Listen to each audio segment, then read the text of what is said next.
Arithmetic progression एक ऐसी series, एक ऐसा पैटर्न जो सिर्फ किताबों में नहीं है, दरअसल हमारे आसपास हर जगह है। जब कई सारे नंबर्स इस तरह से लिखे हुए होते हैं तो ये एक सीरीज़ बनाते हैं, तो हम लोग कह सकते हैं कि ये एक सीरीज़ है। पहली सीरीज़ में हम लोग देख सकते हैं कि जो पहला टर्म है, यानी जहाँ से ये सीरीज़ स्टार्ट होती है, वो है 10। 10 में जब 1 ऐड किया गया तो हमें सेकेंड टर्म मिला। सेकेंड टर्म में अगर हम लोग 2 ऐड करते हैं तो थर्ड टर्म मिलता है। थर्ड टर्म में फिर से हम लोग 1 ऐड करते हैं तो 4 टर्म मिलता है। यानी हम लोग इस सीरीज़ में कह सकते हैं कि दो टर्म्स के बीच का जो गैप है वो सेम नहीं है। जबकि इस सीरीज़ में हम लोग देख सकते हैं कि 3 में अगर मैं 4 ऐड करूं तो 7 मिलता है। 7 में फिर से मैं 4 ऐड करूं तो 11 मिलता है। 11 में फिर से मैं 4 ऐड करूं तो 15 मिलता है। तो ये जो सीरीज़ है ये भी एक सीरीज़ है और ये भी एक सीरीज़ है, लेकिन डिफरेंस क्या है? ये एक स्पेशल सीरीज़ है जिसे अरिथमेटिक प्रोग्रेशन कहा जाता है, जबकि ये एक ऑर्डिनरी सीरीज़ है क्योंकि इसके बीच का जो डिफरेंस है ना, दो टर्म्स के बीच का डिफरेंस सेम नहीं है। अब इस एग्जाम्पल की तरफ देखिए, ये जो सीरीज़ है इसमें स्टार्टिंग कहाँ से हो रही है? -4 से, यानी हम लोग कहेंगे कि फर्स्ट टर्म है -4। -4 में अगर मैं 2 ऐड कर दूँ तो -2 मिल जाएगा, क्योंकि -4 + 2 होता है -2। इसी तरह से अगर मैं -2 में फिर से +2 ऐड कर दूँ तो 0 मिल जाएगा, और 0 में फिर से मैं 2 ऐड कर दूँ तो फिर 2 मिल जाएगा। 2 में मैं फिर से 2 ऐड कर लूँ तो 4 आएगा। यानी हम लोग इस सीरीज़ में भी कह सकते हैं कि कोई भी दो टर्म्स के बीच का जो गैप है, जो डिफरेंस है, वो सेम है। तो ये भी एक स्पेशल सीरीज़ है जिसे अरिथमेटिक प्रोग्रेशन कहा जाता है। इस लीजिए कि कोई एक स्टूडेंट है, कोई एक बच्चा है, उसके फादर उसको हर मंथ कुछ पॉकेट मनी देते हैं, कुछ पैसे देते हैं, लेकिन उन्होंने एक शर्त रखी है कि मैं शुरू में ही मैं तुम्हें पूरी पॉकेट मनी बहुत ज़्यादा नहीं दूंगा, बल्कि फ़र्स्ट मंथ में तुम्हें 20 रुपीज़ दूंगा और अगले मंथ मैं उसमें से 5 रुपीज़ ऐड कर दूंगा। तो अगली मंथ उसकी पॉकेट मनी कितनी हो जाएगी? 20 में 5 ऐड कर दिया उन्होंने। फिर नेक्स्ट मंथ उसकी कितनी हो जाएगी? 30 रुपीज़ हो जाएगी। फिर से 5 ऐड हो गया, 35 हो जाएगी, फिर 40 हो जाएगी। मान लो कि हमें पता करना है कि जो है 25 मंथ के बाद उसकी पॉकेट मनी कितनी होगी। तो हम लोग देख सकते हैं कि 20 से स्टार्ट हुई थी और हर बार 5-5 रुपये जो है वो बढ़ जाता है, हर बार 5-5 बढ़ जाता है। तो ये जो उसकी पॉकेट मनी है ये फॉर्म करती है कि स्पेशल सीरीज़, जिसे हम लोग एपी कह सकते हैं या एपी कहते हैं। तो एपी सिर्फ पढ़ने के लिए नहीं है, ये बहुत यूज़फुल टूल है मैथमेटिक्स का, जिससे आप, अगर आपको दो चीज़ें सिर्फ पता हो, पहला कि वो कहाँ से शुरू हो रही है, जिसे कहा जाता है फर्स्ट टर्म। जब सिर्फ दो चीज़ें पता हैं, पहला तो ए सीरीज़ कहाँ से स्टार्ट हो रही है, उसे कहा जाता है फर्स्ट टर्म, और दूसरी चीज़ जो हमें पता होनी चाहिए वो ये है कि दो टर्म्स के बीच का गैप कितना है, यानी हर बार क्या बढ़ता जा रहा है, तो उसे कॉमन डिफरेंस कहा जाता है। This is called common difference, इसे कॉमन डिफरेंस कहा जाता है। जैसे कि इस एग्जांपल में कॉमन डिफरेंस हर बार क्या ऐड हो रहा था? 5 ऐड हो रहा था, तो यहाँ पे कॉमन डिफरेंस 5 है। तो अगर हमें कॉमन डिफरेंस और फर्स्ट टर्म मालूम हो तो एपी के हम कोई भी नंबर का टर्म फाइंड कर सकते हैं। यानी कि इवन ये भी हम लोग पता कर सकते हैं कि इस सीरीज़ में 200 मंथ के बाद जो कितनी सैलरी होगी, हम सारी चीज़ें फाइंड कर सकते हैं। अगर एक सीरीज़ एक निश्चित पैटर्न में बढ़ रही है, एक सीरीज़ एक सर्टेन पैटर्न में बढ़ रही है, तो उसे अरिथमेटिक प्रोग्रेशन कहते हैं। मान लीजिए मैं आपके सामने एक नंबर लिखती हूँ 2 3 4 5 6 7 8 9। हर तो 2 के बाद क्या हुआ? 3 मिला। क्या जोड़ने पे मिला? 1 जोड़ने पे। 3 के बाद 4 फिर से 1 जोड़ने पे मिला। 4 के बाद 5 फिर से 1 जोड़ने पे मिला।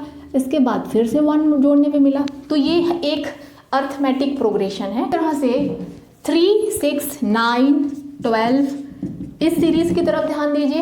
इसमें पहला टर्म क्या मिला था? 3 में मैंने क्या जोड़ दिया कि मुझे 6 मिल गया? 3 ऐड कर दिया। और 3 में फिर से मैंने 6 में फिर से मैंने 3 ऐड कर दिया तो मुझे 9 मिल गया। 9 में फिर से मैंने 3 ऐड कर दिया तो 12 मिल गया। तो इस तरह से जब कोई सीरीज़ एक फिक्स्ड अमाउंट में इंक्रीमेंट के साथ बढ़ती या घटती है तो उसे अरिथमेटिक प्रोग्रेशन कहते हैं। ये सब अर्थमेटिक प्रोग्रेशन है। अब इस सीरीज़ की तरफ बात करते हैं। इसमें पहला टर्म क्या है, तो सीरीज़ में 2 कैरेक्टर्स होते हैं। पहला होता है कि फर्स्ट टर्म कहाँ से शुरू हुई है, सीरीज़ -2 से शुरू हुई है। उसके बाद दूसरा कैरेक्टर होता है कॉमन डिफरेंस।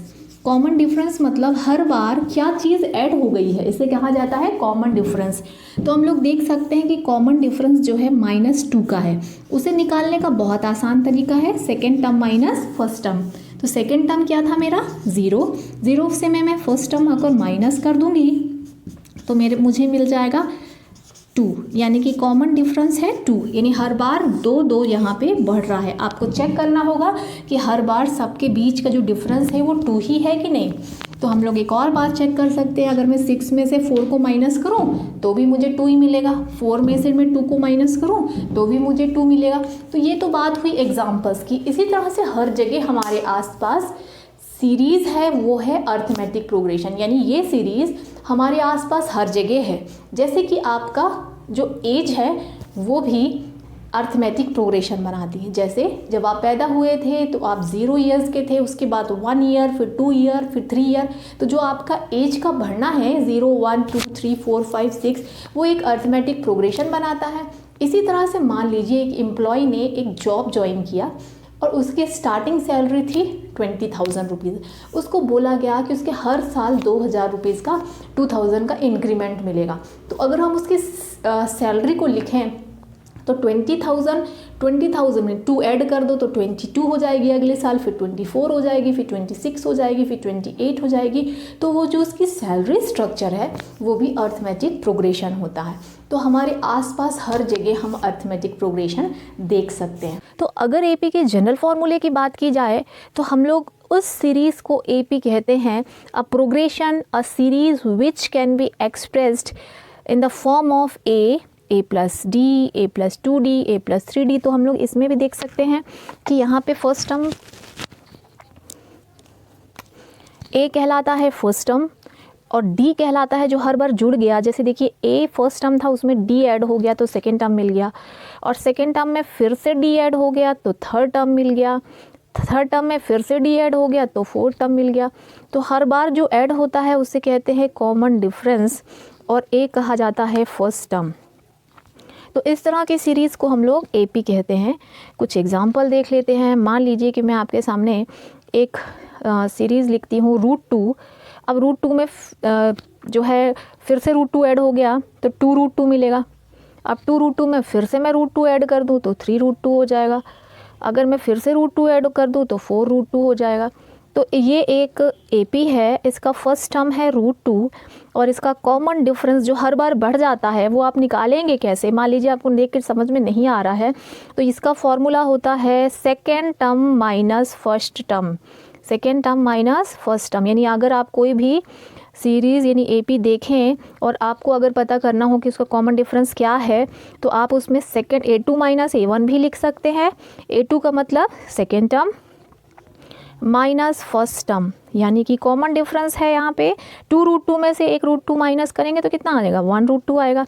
और इसमें हम ज़रूरी नहीं है कि सेकंड में से हम फर्स्ट को ही माइनस करें, हम थर्ड में से सेकंड को भी माइनस करके एपी निकाल सकते हैं, फोर्थ में से थर्ड टर्म को भी माइनस करके एपी निकाल सकते हैं। एपी में अगर हमारे पास फर्स्ट टर्म और कॉमन डिफरेंस मिल गया है ना तो हम आगे की कोई भी टर्म निकाल सकते हैं, हम कितने भी टर्म्स का सम निकाल सकते हैं सिर्फ ए और डी मालूम होने से।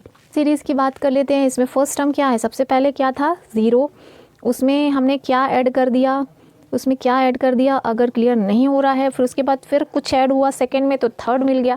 पहले फर्स्ट में कुछ ऐड हुआ तो सेकंड टर्म मिला, सेकंड में कुछ ऐड हुआ तो थर्ड मिला, थर्ड में कुछ ऐड हुआ तो फोर्थ मिला, फोर्थ में कुछ ऐड हुआ तो फिफ्थ मिला, है ना। तो अगर हमें पता करना हो कि क्या ऐड हुआ था तो हम चाहे तो सेकेंड टर्म में से फर्स्ट टर्म को माइनस कर लें या फिर थर्ड माइनस सेकेंड कर लें। तो अगर हम लोग ऐसा प्रोसीड करते हैं तो हमें पता चलता है कि क्या ऐड हुआ है, हर बार 1/3 ऐड हुआ है। तो ये भी एक एपी है, इसमें ए और डी हमें पता चल गया। ये भी एक एपी है जिसमें हम लोग को ए और डी पता चल गया है। तो इस तरह से हम लोग एपी के ए और डी फाइंड कर सकते हैं।